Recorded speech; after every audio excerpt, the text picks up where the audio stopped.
was right about to knock on my parents' door when I caught them telling my brother not to worry about the debt. We'll have your sister cover it. She never turns family down.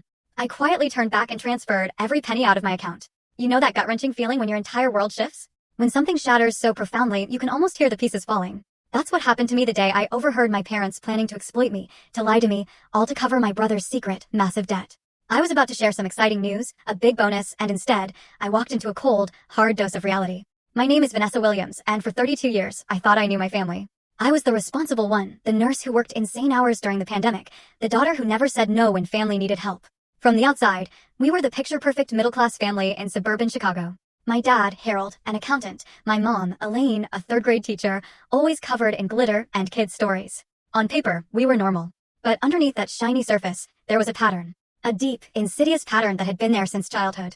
My brother, Alexander, who's 4 years younger, and we were treated completely differently. For years, I just told myself I was imagining it.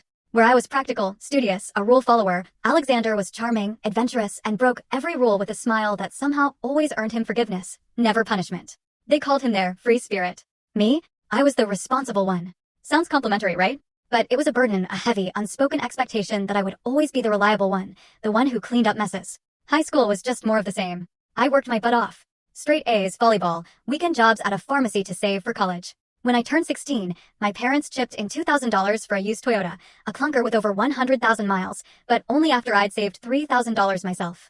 And I was grateful. That car was freedom, a reward for my hard work. But then Alexander turned 16, for years later. And my parents, without a word about savings or responsibility, surprised him with a brand new Honda Civic. Just like that. When I dared to bring it up, to question the glaring difference, my mom just brushed me off. Oh, Vanessa, you were always so independent.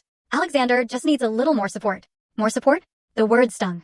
College? Same story. I earned partial scholarships, worked 30 hours a week, and maintained a 3.8 GPA in nursing school. I graduated with $12,000 in student loans, and I paid every cent back within 5 years. Alexander?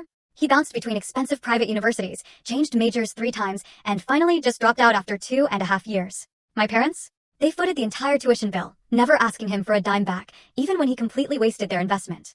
It was infuriating, but I just accepted it. It was Alexander. My career, though?